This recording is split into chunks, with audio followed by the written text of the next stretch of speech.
Hello friends, আমি সায়ন্তিকা ইচ্ছে টানায় তোমাদের সবাইকে স্বাগত।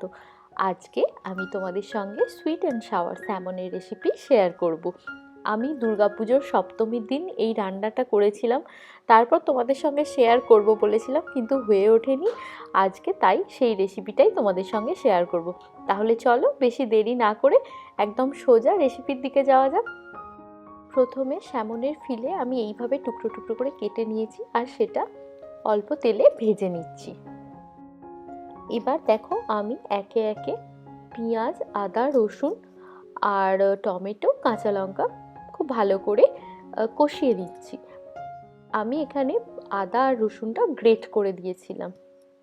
তোমরা এই সময় কেচাপ অ্যাড করতে পারো এই রেসিপিটাতে, কিন্তু আমি কেচাপ অ্যাড করিনি। টমেটোগুলো যথেষ্ট টক ছিল, তো এটা তোমাদের উপর ডিপেন্ড করছে। আর হ্যাঁ, অল্প মশলার মধ্যে অল্প হলুদ আর কাশ্মীরি মির্চ দিয়েছিলাম, আর তার সঙ্গে নুন আর সামান্য চিনি। এবার দেখো ভেজে রাখা স্যামনের টুকরোগুলো দিয়ে দিচ্ছি, আর একটু নাড়াচাড়া করলেই ব্যাস তৈরি হয়ে যাবে সুইট অ্যান্ড সাওয়ার স্যামন। খুব ইজি রান্না, খুব তাড়াতাড়ি হয়ে যায়। আর আমার কাছে আলাদা আলাদাভাবে পুরো আমি রান্নাটা কভার করিনি, আমি যেমন সেদিন করেছিলাম সেদিনই সেইভাবেই তোমাদেরকে দেখালাম। তো তোমরা ইজিলি এটা বাড়িতে করতে পারবে। নামাবার আগে অল্প গরম মশলা ছড়িয়ে দিতে পারো, আমি সেদিন ছড়িয়ে দিয়েছিলাম। এটা অপশনাল, এটা ডিপেন্ড করছে তোমরা যদি গরম মশলার টেস্ট মানে ওই ফ্লেভারটা পছন্দ করো তাহলে দেবে।